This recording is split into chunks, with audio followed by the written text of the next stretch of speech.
ମାନନ୍ତି।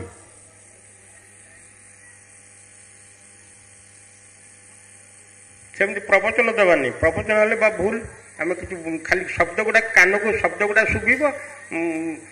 ଈଶାବାସ୍ୟ ମିଦଂ ସର୍ବଂ ଯତ୍ କିଞ୍ଚିତ୍ କିଞ୍ଚାତ୍ ଜଗତ, ଏଇ ଶବ୍ଦ ଗୁଡ଼ା ଆମେ ଶୁଣିଲେ, ଶବ୍ଦ ଗୁଡ଼ା ଶୁଣିଲେ କ'ଣ ବୁଝି ହେଉଛି?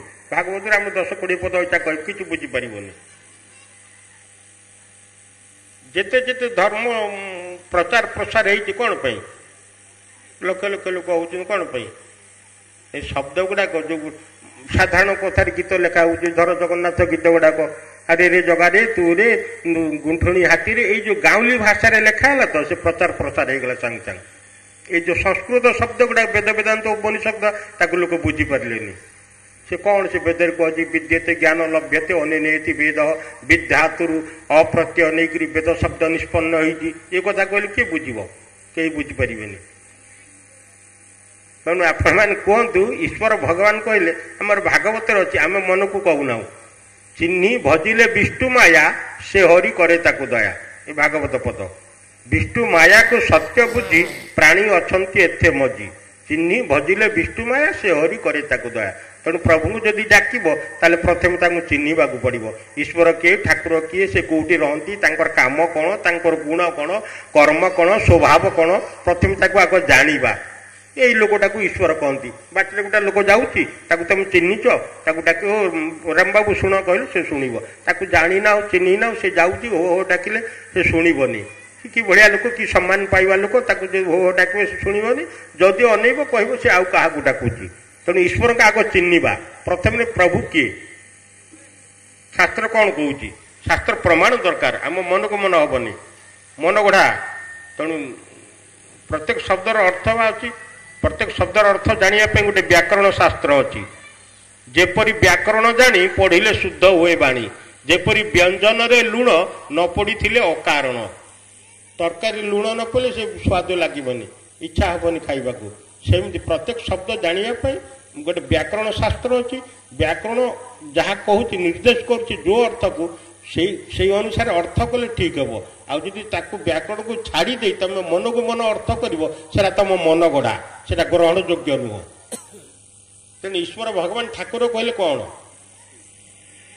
କୁହନ୍ତୁ, ସେମିତି କୁହନ୍ତୁ। ଈଶ୍ୱର ଭଗବାନ ଯଦି ଚିହ୍ନି ନାହ ଏପର୍ଯ୍ୟନ୍ତ, ତାହେଲେ ତ ଭଜୁ ନଥିବ, ଜାଣିନଥିବ। ଆଉ ତାହେଲେ ଲାଭ କ'ଣ ମଣିଷ ଜନ୍ମ ପାଇଁ? ଆଉ ପ୍ରଭୁ ଦେବେନି ମଣିଷ ଜନ୍ମ। ଏ ଜନ୍ମରେ ଯଦି ନ ଜାଣିବ, 84 କୋଟି ଯୋନି ଭ୍ରମଣ କରି କରି 84, କାହିଁ 84 ହେଲା, 85 ହେଲାନି? ସବୁ ଶାସ୍ତ୍ରରେ ସବୁ ଲୋକମାନେ କହନ୍ତି 84 କୋଟି ଯୋନି ଭ୍ରମଣ କରି କରି ଶେଷରେ ଦୁର୍ଲଭ ଜନ୍ମ ପାଇଛ। ଏ ଦୁର୍ଲଭ ଜନ୍ମରେ ସବୁ କିଛି ଜାଣିବ। ଅନୁମାନ କରି ସର୍ବକର୍ମ ଜାଣିଲା, ଓଲଟ ଜଙ୍ଗମ ବୃକ୍ଷ ନାମ ବହିଲା। ସବୁ ଅନୁମାନ କରି ଜାଣିବ। ମଣିଷ ଜାଣିବ କେବଳ। ମଣିଷ ତାର ଦେଶ କାଳ ପାତ୍ର ବିଚାର ଅଛି। କେତେବେଳେ ଶୋଇବ, କେତେବେଳେ ଖାଇବ, କେତେବେଳେ ଉଠିବ, କାହାକୁ କ'ଣ କହିବ, ତାର ଦେଶ କାଳ ପାତ୍ର ବିଚାର। ଅନ୍ୟ ଯେତେ ଯିବ, ସେ ତମେ ଛେଳି ଗୋରୁ ଗାଈ ବନ୍ଧା ହେଇଛନ୍ତି, ଖୋଲିଦେଲେ ଚରିବେ, ଖାଇବେ, ଫେର ଆସି ଶୋଇବେ।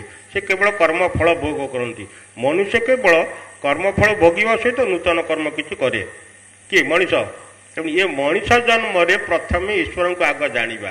କାହିଁକି ଜାଣିବା? ନିତାନ୍ତ ଆବଶ୍ୟକ।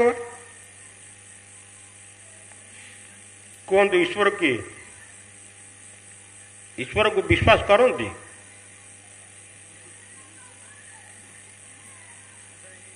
ଈଶ୍ୱର ଅଛନ୍ତି କୋଉଠି?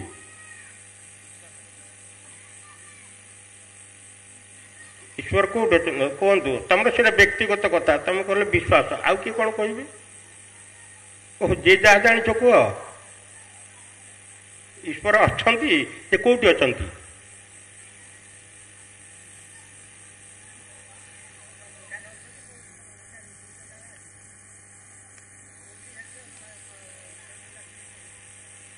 ହଁ ହଁ, ଭଲ କୁହ, ଭଲ।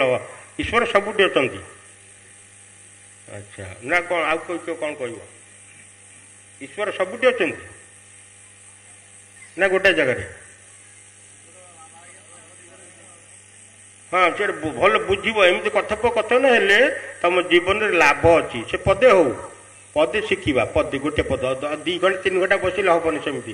କାହିଁକି ଆମେ ବାରମ୍ବାର କହୁଛୁ ଯୋଉଠି ହନୁମାନ ମେଳା ହେଉଛି କହୁଛନ୍ତି ଏ ବର୍ଷ 100 ଲୋକ ଆସିଲେ ଆସନ୍ତା ବର୍ଷ 200 ଲୋକ 200 କଳସ ବସେଇବା ହାତ ଟେକ କୋଉମାନେ ସବୁ ଆସିବ ସମସ୍ତେ ହାତ ଟେକୁଛନ୍ତି ସତରେ ଈଶ୍ୱର ବିଷୟରେ କିଛି ଜାଣନ୍ତିନି ସେମାନେ ଭଗବାନ କଣ ଭଗବାନ କିଛି ଜାଣନ୍ତିନି ମେଣ୍ଢା ପଲ ଯାହା କହନ୍ତି ଆଉ ମୁଁ ବାରମ୍ବାର ପଚାରୁଛି ତେଣୁ ମଧୁବାବୁ ଥିଲେ ଆମର ବାରିଷ୍ଟର ଆମ ଓଡ଼ିଆର ପ୍ରଥମ ବାରିଷ୍ଟର ହେଲେ ମଧୁବାବୁ ସେ ଶୁଣି ଦେଖିଲେ ଯେ ଜଗନ୍ନାଥ